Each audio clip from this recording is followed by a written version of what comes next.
Well, the reason why we didn't really contribute very much to the community was because at the time we had fairly command and control tech management structure. So this meant that tech leads would tell the devs what to do, and the devs would build it. They're doing a lot of functional tasks. Not really encouraged to be creative, not really encouraged to be innovative. And we also weren't really too forthcoming with information about what we were doing on the tech side. We didn't do very many tech talks. We didn't share our slides.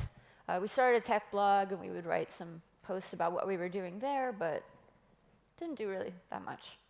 The command and control way of working didn't really harm us as a business, though. We continued to have explosive growth, continued to move into new markets. So Germany was our main market. We started adding countries over here, a couple of countries over here, a couple of countries over there.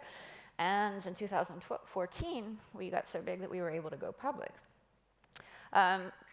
Was our existing tech infrastructure and way of doing things going to sustain the future? We had very ambitious plans of becoming not just a fashion e-tailer online, but also developing into a full-fledged platform with content and different products and services. And so were we able to scale to these loftier new heights with the existing operations? And we realized no.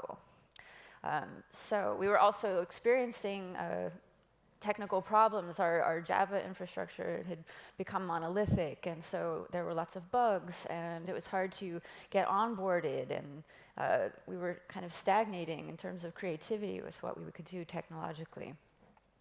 So last spring, and this is when I came to Zalando from New York, I got there in February, and a few weeks later, we did a very typical Berlin thing. We went to a club, but we went as a group of about 700 technologists, and we had our tech leaders take a stage, and there was a drummer, and it was quite exciting.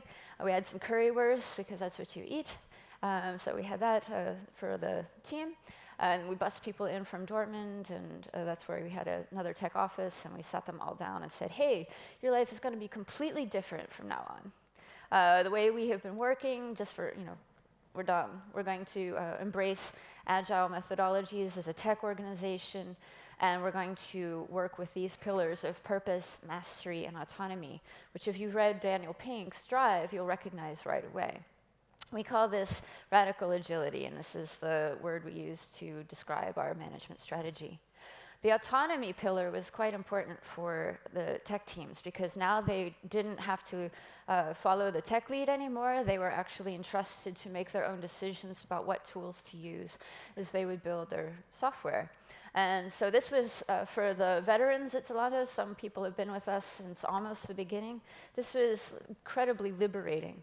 For the new hires, which there are a lot of, we then went on an ambitious hiring spree, which continues. For the new hires, they were drawn to this idea of being able to choose the technologies that they wanted to use, program in different languages.